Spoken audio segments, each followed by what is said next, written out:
なぜ、僕がこの場所に今いるかというと、ここ非常に僕にとって特別な場所で、もう普通の会社だと考えられないと思いますけども、こういうふうにゲームセンター、アーケードを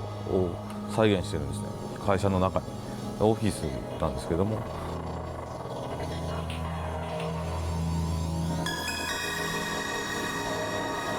もともとやっぱゲームっていうのはかなりアーケードから発祥してるゲームというのは非常に多くて、鉄拳もそのうちの一つであって、で、そういう中でこのルーツであるアーケードっていうこの熱気、アーケードが放ってるやっぱエネルギーっていうのを常に僕が感じてなければいけないので、こういう形で、オフィスに再現することで、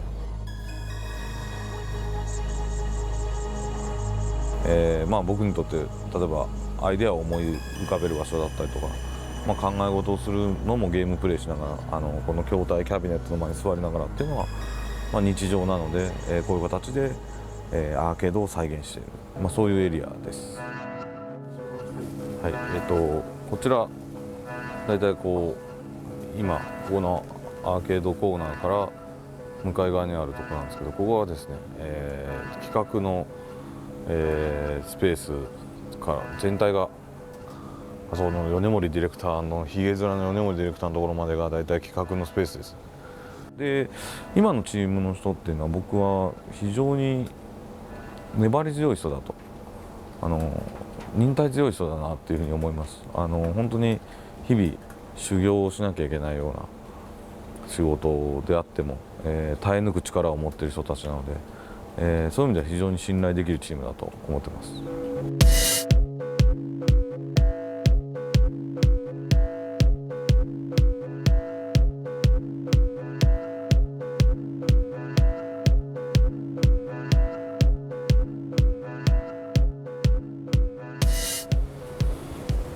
この辺すごいですね。この辺全部プログラマー、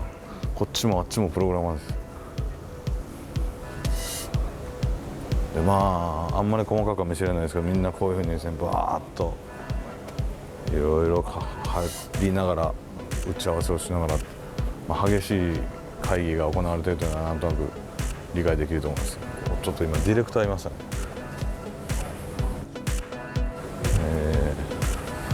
何か小さい会議やってますけど、あれはさっき席にいなかった米森ディレクターです。彼が現場のもう指揮を担当している、彼も相当なベテランなので、彼がいないとゲームができないっていうと、誰一人抜けてもできないんですけど。そうですね、鉄拳プロジェクトのメンバーは、頑張りすぎて仕様が膨らむというわけじゃないんですけど、自ら首を絞めるくらいみんなのためにいろんなこんなことやろうってやろうとするんですけど、それを実現するためのスケジュールが一番厳しいです、ぶっちゃけで言うと。でも頑張ってできる限りのいいものにして皆さんに遊んでもらおうと思って頑張ってます。基本的には僕の立場は、常にそうですね、プロジェクトのディレクター、マネジメント、ただどちらかというと人やお金の管理というよりかは、僕がそうなんですけども、ゲームのディレクションですね。もうとにかくこのゲームのコンセプト、向かう方向はこうである、ここだよってことを旗を立てて、みんなをできるだけそっちに向かわせる。で、向かう時の向かい方、その旗に対してみんながアプローチするやり方はそれぞれの、アイデアと自由だよっていう形で。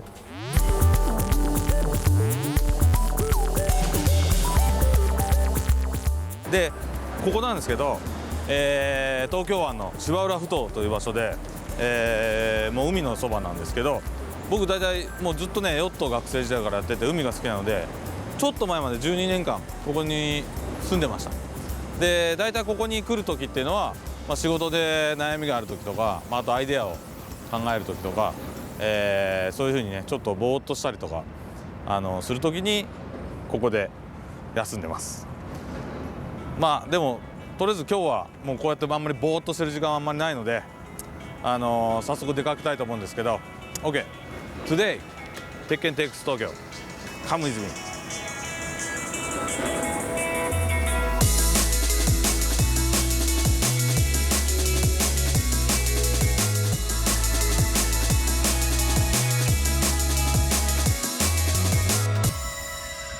もともとちょうどね僕が大学を出る前ぐらいにストリートファイターっていうものがあって、であとは僕学生時代から、スポーツすごくやってて、ヨットレースとかもやって、そこでキャプテンを務めたりして、競技性って部分と、チームのマネジメントって部分を学生時代から学んできて、そこにこう対戦ゲームっていうものが合わさった時に、僕的にはすごく、生涯の仕事にしたいっていうのがありました。で最初営業で入社しまして、実はでそのアーケードのロケーション、まさにこういう場所ですね。これアーケードのロケーションで、まさに、ストリートファイターとかを生でこう遊んでいるお客さんをライブで見て、そこで大会のイベントやったりとかして、お客さんからフィードバックをもらってっていうのを繰り返して、いて、でそれをなんとかゲーム作りに生かせないか、僕の持っているノウハウフィードバックを、このナムコという場所でも、生かしたいということで、格闘ゲームを、もし作るとしたら僕に、させてくださいという形で当時の、会社のお偉い人に話をして。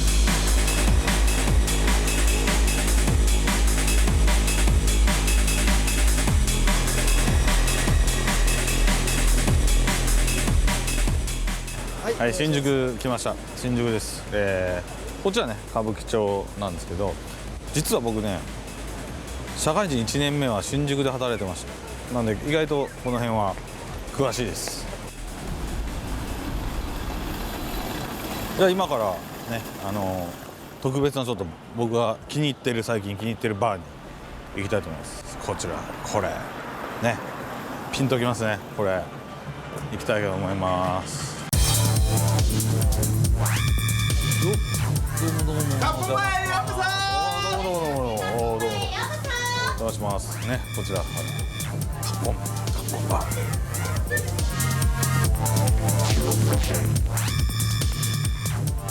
見てください、これほら。ストリートファイタークロス鉄拳。料理の方もかなり珍しいことになっているということで、ね、ちょっといろいろ見て選んでみたいと思います。はい、これほらいきなりねもうこういうゲームキャラクターから入ってきまして、これね一狩り行こうぜ、こんなにこれいいですね。これこれもちょっと興味深いですね。これが逆転裁判、こういうもう各ゲームのこうテーマに合わせたメニューがあると、よくこんなに考えたなというぐらいなんで。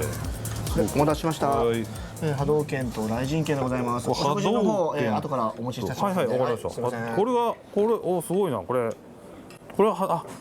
波動拳。こんな感じでこれですね。これ飛ぶ時のこれ後ろの方のこれが波動拳。波動拳わかりやすいですね。波動拳って感じしますもんね。でこれが和也の雷神拳をイメージしてるそうですけど、すごいですね。さすが鉄拳ですね。こういうとこで伝わりにくい。全くこれが雷神拳なのかどうかなのかってかなり分からないです。ちょっと一口だけちょっとね飲んでみましょう。美味しい。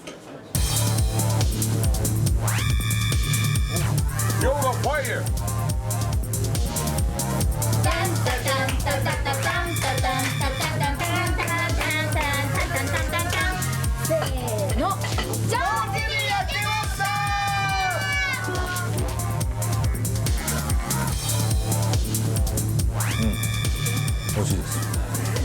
すすめです。お待たせしました。ブレインケーキでございます。お、これまたすごいですね。こちらのナイフの方でですね、これ真ん中に刺していただいてですね、ぐさっとぐさっと刺していただければ。おや。いらっしゃいませ。いらっしゃいましたよ、これ。あ、カメラちょっともう私もう危ないよこれ。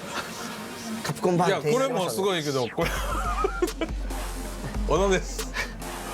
皆さん、お前なんでこんなとこおんの？私にも家族がおりましてですね。いや分かってる。いやまあちょっと座ってよ。よろしいでございましょうか。なんでお前ここ失礼いたします。でここだってバーでしょ。こちらカプコンが分かってる。俺今日はやってるバーでございましてこですね。の密着のカメラの取材いやで。何か入ってるな、カメラ入ってるなと思ったんですけど、いやまさかカメラどこかお前が入っとるから。まさか原田様がいらっしゃるとはもう。いやいやなんでこうどうなんした？何なんしたの？いや、お恥ずかしい話。ちょっとストリートファイタークロス鉄拳でですねバグが多くてですね、そんなバグの多い商品を作るやつはクビだという話になりまして、いやカプコン厳しいね。もうこれがですね、そこでちょっと申し訳ないが私にも家族がいると。いや分かってるけど。なんとかできないものかと頼み込んだ挙句にでクビになって。開発クビになってここでやっとお世話になることができましてですね。営業で入ってきてるよ。はい、もうさようでございます。もうじゃあ原田様ごゆっくり天下りだそうです。申し訳ない。皆さん本番よろしくお願いいたします。いや本当ちょっとね、まだなんかありがとうございました。お気に入りのカプコンバーということで、また次のねとこ行きたいと思いますね。これ持って行こうかなと思います。アーケードっていうのはやっぱり100円を入れて、コインを入れてすぐにやっぱり対戦ができる。そういう意味では料理で例えるとコース料理の中のメインのお皿だけです。メインのお皿だけは突然すごい勢いで出てくる。ドン。この元の料理のメインの部分って非常に重要なので、これはもちろんそのまま持ってくるんですけど、家庭の場合にはちゃんとそこの導入の、例えば前菜があったりスープがあったり。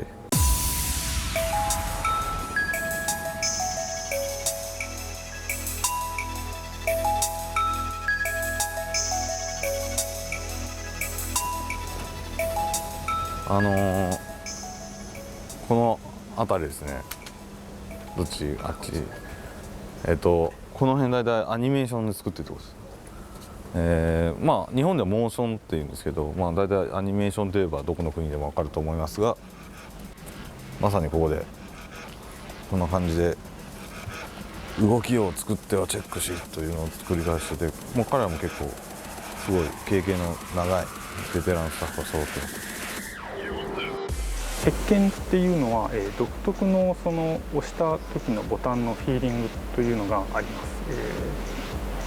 簡単に言うと押した時に遊んだ時に気持ちいいっていうのが一番最初に来るっていうところが、一番のコンセプトになっています。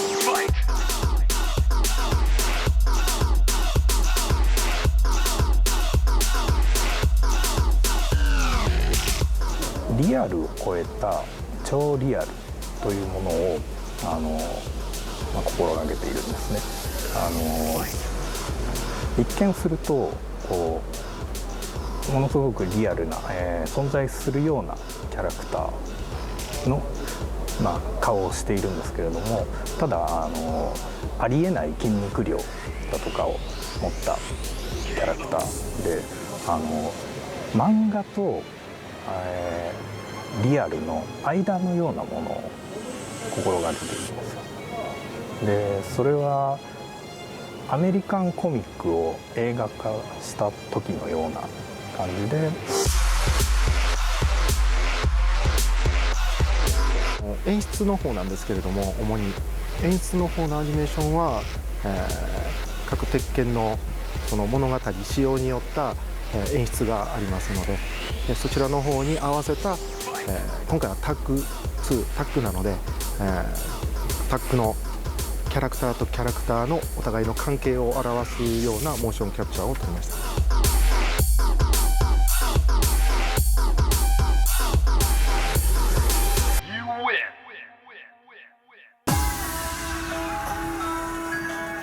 今回の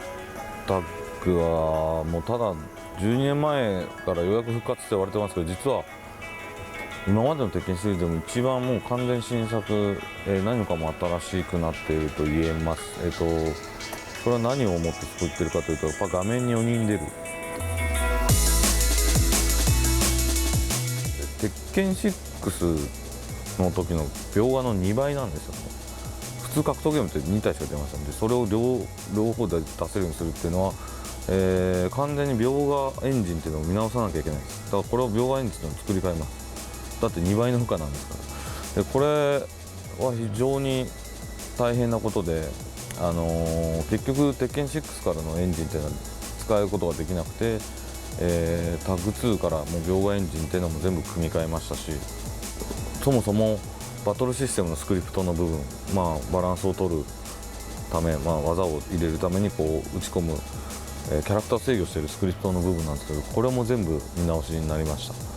もうそういう意味ではですね、どこに苦労しましたかって言われると全部ですね、もう全く新しい格闘ゲームになってるんで、正直タッグトーナメント2ってついてますけど、とても2とは言えないような、ゲームになっています。はい、でここら辺がですね、もうデザイナーで全般なんですけど、モデルとか作ってるところですね。モデルでキャラクターのモデルとか、もちろん顔だとか、を主に作ってる場所で、まさにこういう造形とかをやってる状態です。これとかもそうですね。まさにゲームモデルを作ってるチームです。一番満足しているのはやっぱりこの JC っていうキャラクターですね。もともとジュリアちゃんというキャラクターなんですけれども、鉄拳6までは割と、大人っぽくて知的なイメージっていうキャラクターだったんですけれども、今回覆面をかぶせまして、リングに上がった途端に大胆なアピールをするようなキャラクターに変わりまして、その辺の二面性が個人的にはとても気に入っています。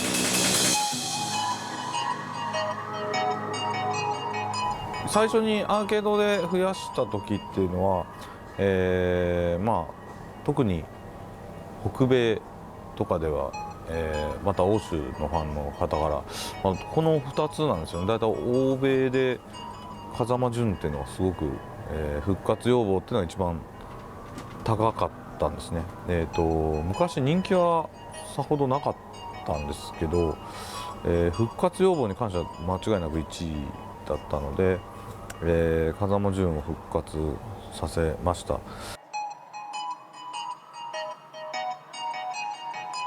もちろんそこで、いろんな国の要望を聞いて復活要望の高かったオーガですとか、入れていってるんですけど、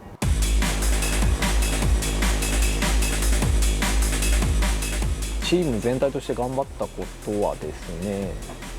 やっぱりその開発するスタッフの人数がとても多いので、ちゃんと一人一人の意見を聞くというか、ちゃんとやりたいことを、アーティストがやりたいこととかプランナーがやりたいことってあると思うんですけども、それをちゃんと汲み取って、形にすることが一番大事だと思ってます。はい、そうですね。新キャラクター、これはどういうふうに作っていってるのかというと、一つはやっぱりユーザーがこんな格闘技が欲しいって言ってるものをベースに動きから入るもの、そういうアニメーターが、その格闘技なら多分こういう動きができてすごく面白いで、きっとこんな戦いができるだろう。2つ目は、あれですね、一番僕らがやるんですけど、ディスカッションします。でディスカッションの方式もあまり堅苦しいものではなくて、普通に冗談が飛び交うようなディスカッション、その中でジョークがいくつか出てくるんですけど、その冗談を見逃さないんですね。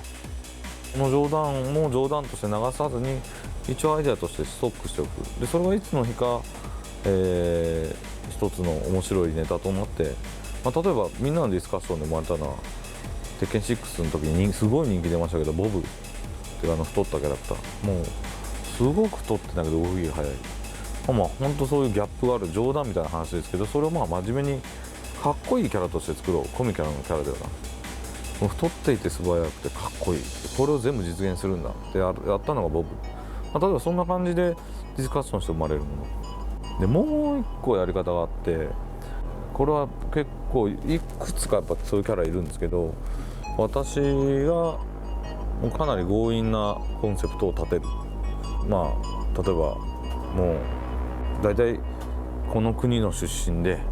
こんな性格でこんな人って言ったのを、はい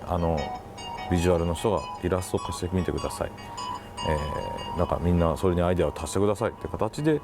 僕が叩き台を出したものに対してみんながどうしようかって考える。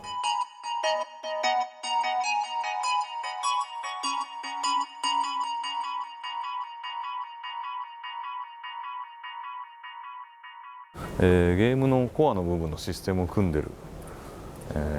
スタッフですね、ここでスクリプトみたいなのを打って、実際ここで打ったプログラムみたいなのが、まあ、彼らのところを見ると、こちら見るとよくわかりますね、まあ、こうちょっと複雑な何を打ってるかよくわかんないプログラムみたいなのを打つと、画面上にいろいろステータスが出て、まあ、これでゲームが正常にまあ動いてるかっていうのだったり、チューニングスタッフから来る要望っていうのを受けて、ここでスクリプトを打って直すと。これつまり企画のゲームデザイナーセクションですね。ゲームデザイナーで、僕自身も鉄拳好きで遊ぶので、自分自身でも自分でプログラム書いたらすぐに自分でテストしてみますし、あとはゲームデザイナーの中にはものすごく鉄拳が上手な人がたくさんいるので、みんなに見ていただいたりだとか、それはどちらもありますね。鉄拳チームで一番鉄拳が上手い人、それは難しいね。僕がそれを決めてしまうとなんか怒られてしまいそうなんですけど、そうですね、今で言うんだったら多分安田さんっていう、ゲームデザイナーの方がいるんですけど、彼は開発チームに来る前は外でのプレイヤーでたくさんの有名な大会とかで結果を残してる人で、西マスターっていう、リングネームっていうんですかね、プレイヤーネームを持ってる人で、名前の通り三島キャラクターを使うのがものすごく上手な人で、彼のプレイは僕自身入社前からインターネットで彼のプレイ動画とか見て尊敬してた人なんですけど、こんなところで会うことができるとは夢にも思ってなかったって感じですね。で次に格闘ゲームとしてやっぱ影響を受けたのはどれですかってよく聞かれるんですけど、これはある意味格闘ゲームっていうのはお互いに影響し合ってるとは思うんですけど、我々の場合だとやっぱり最初実はストリートファイターの影響すごく大きいんですね。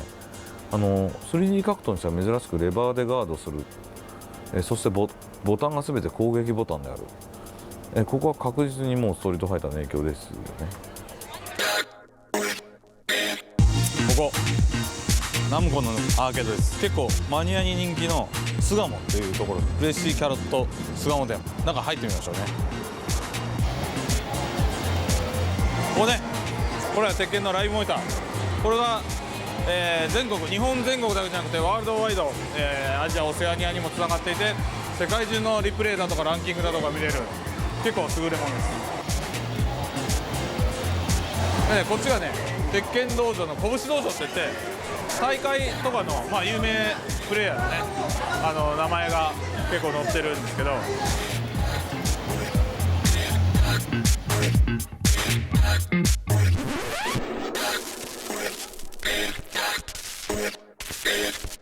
このシリーズになっているフランチャイズが背負っているものっていうのは、何もかもクリエイターが作る発想の新しいアイデアだけで、こう育て上げられるものでは絶対ないはずなんですね。私はそこでフィードバックっていうのを相当重視してます。ユーザーが次にやるときはこうしてくれ、もしくはこのアップデートするときはこうしてほしい、その要望を叶えてあげるっていうのがすごく重要だと思ってるので、フィードバックの重要性っていうのは多分鉄拳プロジェクトは一番に置いてます。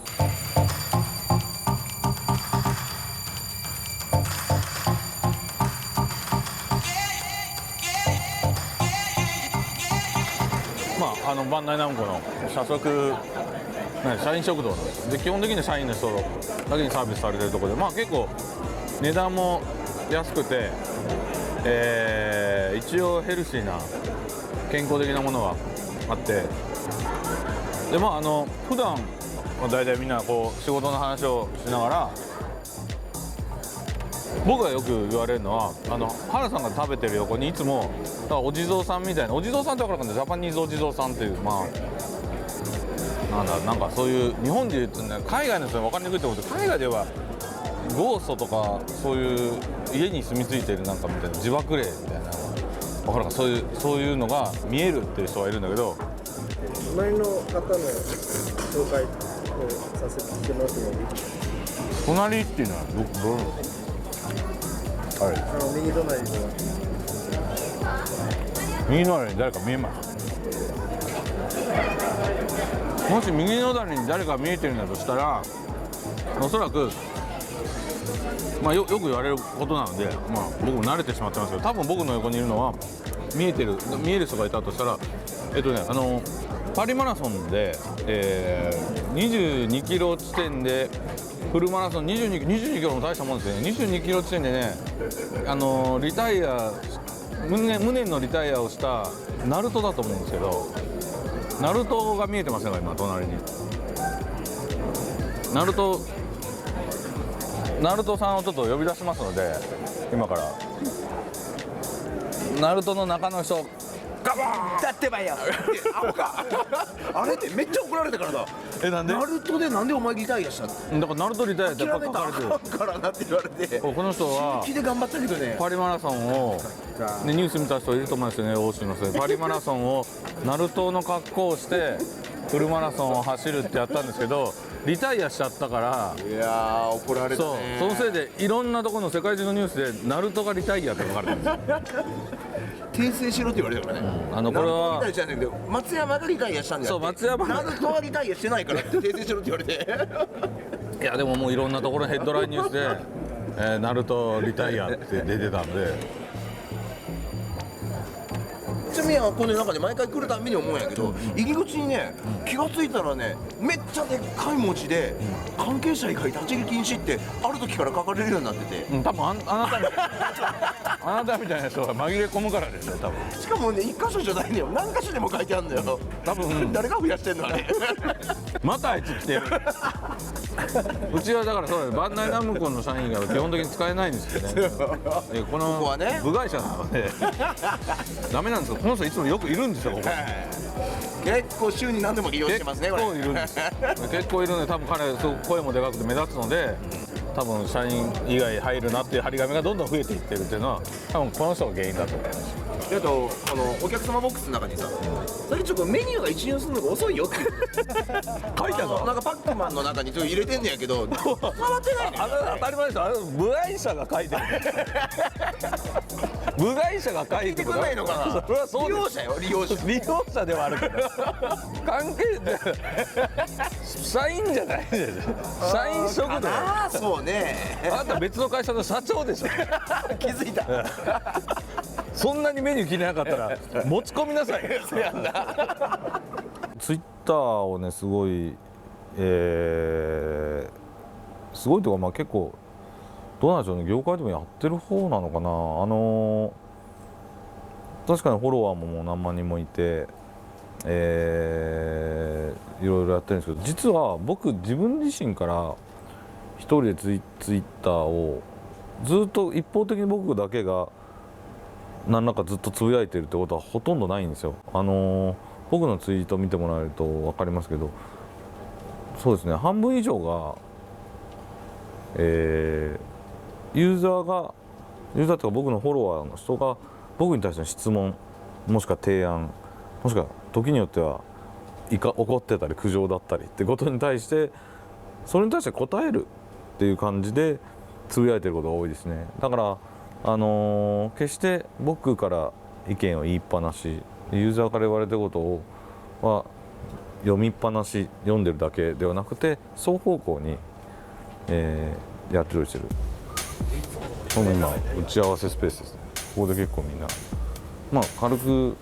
20人ぐらいも集まれる場所でもあるので、ちょっとした打ち合わせなんか全部ここで済ませてしまうと。これもすごいですね。ちょっと 見るのが嫌になるぐらいなんか折り紙も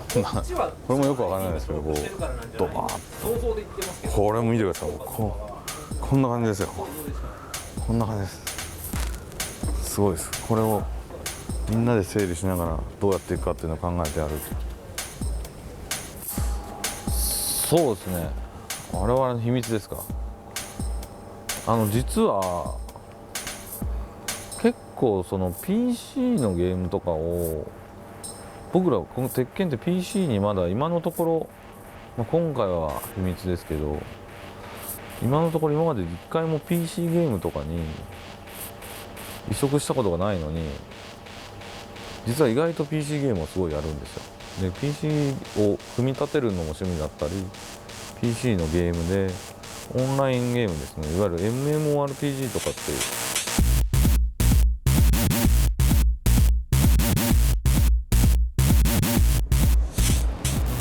はい、ここが、秋葉原です。これね、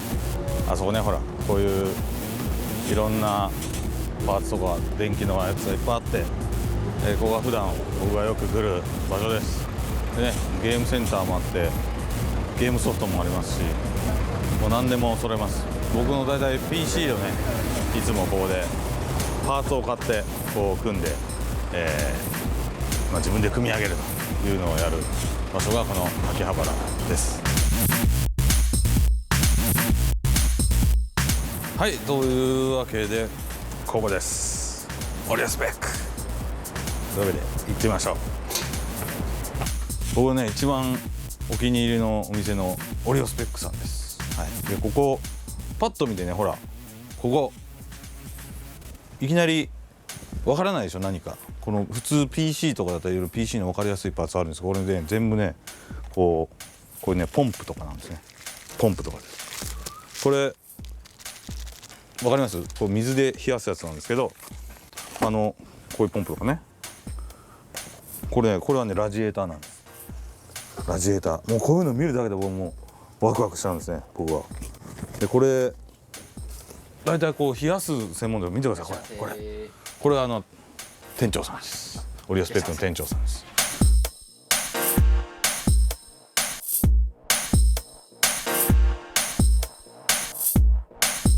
アクアリウムから派生して PC のこの冷やすっていう技術にポンプとかいろんなものが使われてるんですよ。だから意外とねドイツ企業のものが多くて、ポンプはドイツ一番ですよね。そうなんです。でビデオカードとか CPU も全部ウォーターブロックっていうのでこう水で冷やすんですけど、だんだんマニアになってくるとそれで性能を最初引き出すんですね。こう性能を引き出すものがいっぱいあるんですよ。こう冷やすもの、冷やすと性能出ますから。ただ最終的にはですね、性能を引き出すんじゃなくてどんどん静かにしたくなります。だからこういうファンをあまりつけたくない、今度なってくるとラジエーターね、さっき見てたラジエーターみたいなのがどんどん巨大化していくと。で最終的に何になるかというと、性能じゃなくて冷やすことが目的になってくるんですね。だんだんこう熱をこう PC の中で運ぶっていうことだけに喜びを覚えるようになって、本当は性能が良くて静かで快適なゲームをねできるようにしたいっていうふうに思うんですけど、最終的には冷やすことだけが目的になるっていうね、僕ぐらいになると。だから僕はもう完全に冷やすことしか考えてないです。というわけでちょっとすいません、お会計を5000円使えないよ。5000円札が使えないというんですか。これ見たことあんな。これいらっしゃいませ。先生、いらっしゃいませ。いやいらっしゃいませちゃうよ。お前これ何してんの？こちらですね。お前なんでここにもおんねん。やっぱバイトしてんの？ちょっとさせてもらって。カメラちょっと。いやちょっとカメラちょっとちょっと撮ったってください。これがオリオスペックさんの新しい、店員さんのこれは今これいくら500万ぐらいで。なんで500万やねん高いよ。でこれ今ピッて言ったらこれだけでピーちゃうやん、お前が売ったやんこれ。いやこれだけで500ちゃ万んと売ってよこれ。これもサービスしときますから。あ、これサービスだけど500万円。はい500万。それがはい。お前どんな商売してんの。おこれ前この店潰れるぞお前。結構限定ですもんね。あ、限定なんや。限定です違うで、俺限定ちゃう。これ何個もあったでこれ。オリオスペックならではのシールの場所から入れましてですね。あ、そうなんやはい。お前そんな商売するようになった。もう本来はこれは20個しか作ってないやつをメーカーの方で黙って40個作りましてですね、そのカモになった20個でこっちの方を作らせてもらあ、ってそうなんや。それがレクサス並みの値段するんだよな。あれはもうガリガリ動きますよ。いや、これは動かんでしょ。俺こんなラジエーターが動くって聞いたことないよ。ガリガリもう多分ね99度ぐらいのこうポンプでこうガーッと出し続けますから。そうなんや。いや、なんかマジで僕ここでちょっと働いて多分少なくとも20年ぐらい働けると思います。パラダイスなんでね。ちょっとね五千円札は使いませんけども、いや、ほんまや、ほんまに使われへんねんで。一万円札しっかり持ってやあ、っそうですね。ていただければ。一応キャッシュカードでお支払いもできるとこれデビットカードですね。これキャッシュカードですね。これデビットカード、デビットカード使えます。キャッシュカードヨーロッパの皆さんぜひ100ユーロをいっぱい持ってきていただいて、はい。でこれ皆さんね、これこの呼び出しベルです。これをね。いらっしゃいませ。ありがとうございます。つけときます。社長には言っときます。わかりました。もらうわ。まあ、袋かなんか入れてくれへんのこれで秋葉原歩いたら完全犯罪やんかこんなん。ほなまたな。店長万引きです。お前ふざけんなよ。今の一番面白いやね。ただ皆さん考えてみてほしいのは、今まで例えば鉄拳シリーズなら4000万本以上売れていて、ストリートファイターも3000万本以上売れていて、なかなかねシリーズごとに数百万本売れるゲームジャンルってそんなにいっぱいはないはずなんですよ。で格闘ゲームって狭いって言われてるのにそれだけの数が出てて、意外とそういうファン層もいるんですけど、でもやっぱり同じジャンルの中でこれほどまあ何でしょう、ライバル関係、やっぱ対戦ゲームっていうところはそうなんですよ。ライバルでどっちが強いみたいなことを語られるゲームってあんまないと思うんですよ。でこれは実は当てはまるゲームジャンルって他にも実は結構あるんですよ。ちゃんと考えていくと格闘ゲームだけが特殊に見えるのは、おそらく格闘ゲームというものが日本という国で格闘ゲームタイトルのほとんどが作られてるからで。こいつ誰でしょう。これは僕のペットの、柴犬で、これ平八くんって言います。名前平八くん、鉄拳の三島平八のから名前取った平八ですね。結構可愛いでしょこれ。でこいつをいつも、こうやって散歩に連れてきています。で大体ねこの場所はそもそもどこかというと恵比寿で、恵比寿のガーデンプレイスという場所なんですけど、これちょっとモダンな建物で、まあ普段よく行く写真美術館みたいなのもあって、これ僕の普段の生活、最近あと新生活を始めた場所が大体この辺です。まあ実際にはここが本当のお気に入りというわけではなくてね、僕実は結構別のまた場所がお気に入りがあったりするんですけど、まあそこに行くまでにちょっとこいつの散歩をしながらちょっとそっち行こうかなと思いますんで、じゃあ行こうか平八行こうか。ここに入っていきますと、なんとじゃじゃん、こんな感じでサウンドのスタジオが実は車内にあるという。でこれ左に入っていくと、これ見てください。じゃじゃん、ちゃんとこう業務用のアーケードの筐体キャビネットもあるんですね。でこうスタジオのいい音環境だけじゃなくて、こういうスピーカーから鳴るものの音とかまでちゃんとここで聞いてチェックするという。お気に入りのサウンドエフェクトはそうですね、やっぱりパンチ音じゃないですかね。やはりやはり、格闘シーンがすごく多くて、こう殴る音とかこういう動きの音がたくさん必要な映像でしたので、実際 4D つけていただいて、やはりこのすごくリアルな映像に対して音からのそのリアルさのアプローチというのがすごく強く出すことができたんじゃないかなと思います。鉄拳1の音楽性を12年前になるんですけども、その音楽性を今もう一回再現したらどうなるかっていうのをテーマにやっています。前回の鉄拳タッグ1もそうだったんですが、クラブミュージックを軸にしてゲームミュージックを今回の鉄拳に合わせるように作っているので、そのクラブミュージックを軸にしたところがすごく好きですね。じゃあね、次は僕の、本当のお気に入りというかね、この場所です。これちょっといわゆる日本でいうとこの、日本でいうところとか日本の神社ですね、恵比寿神社というところで、ちょっと近所にあって、僕結構ここ気に入ってるんですけど、なんでこういうの好きなのかっていうと、僕は実は育ちは奈良なんですね。子供の頃奈良県っていうところで育ってて、これよりももうなんだろう、もうドーンと何十倍も大きいこういう神社みたいなところに囲まれて育ったので、こういうとこが好きです。はい。で、ちょっと中にこれはね、作法としてこういう感じでこう手を清めるんですね。手を洗っ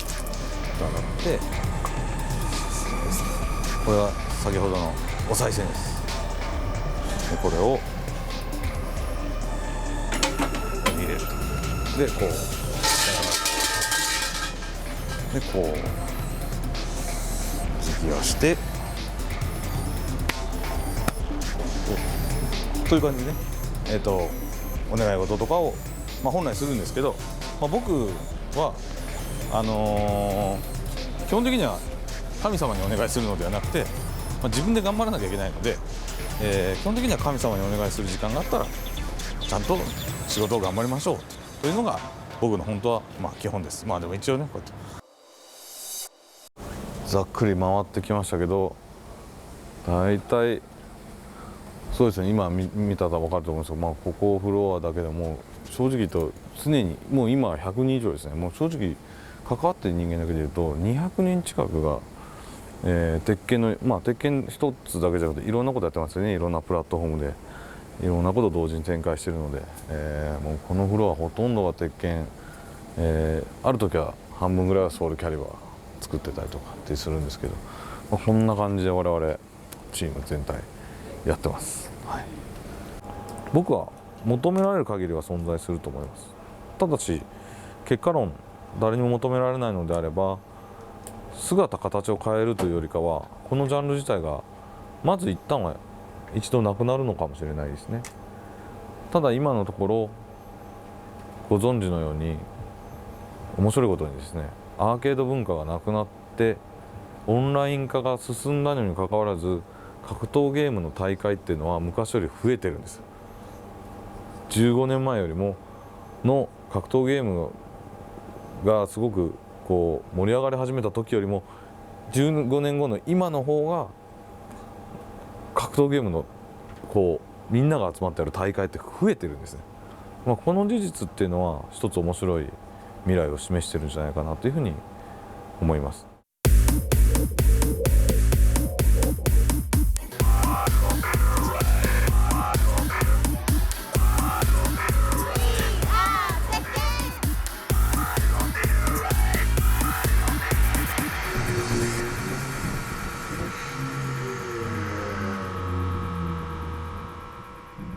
ファイト。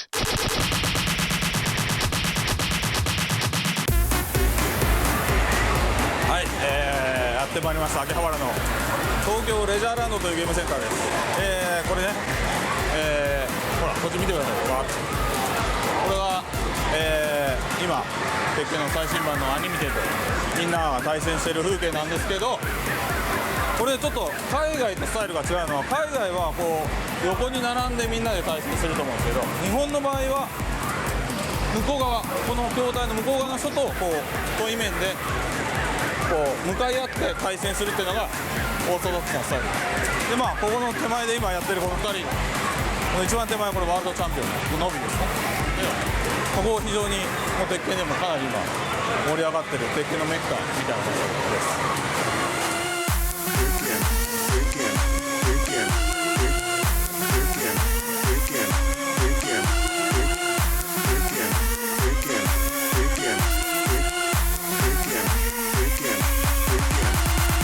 彼らとね、ちょっとね、この100円で、ちょっと対戦を挑んでみたいと思います。まあ他のいろんな人もいっぱいいるんで、ちょっと対戦をね、今度100円かけてやります。ではちょっと行きます。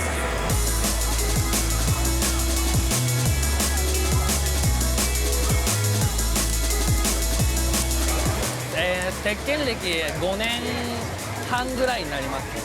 で、好きなキャラは三島系なんですけど、全然自分じゃ使えないんで、まあ、ちょっと今練習中です。今原田さんと鉄拳作ってる原田さんと対戦してるんですけど、ちょっと普通に強いんで手がいやなんかなんかせこいっすねこの人いやなんかフェンとか普通にめちゃくちゃ強いんですけど、なんか攻め方がうまいんですよ。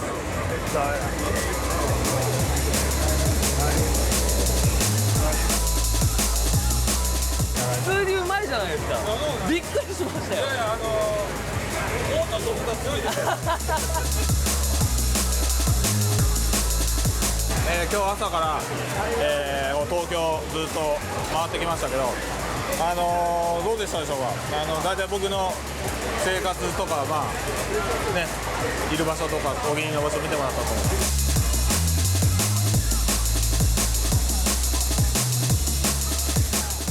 We are Tekken.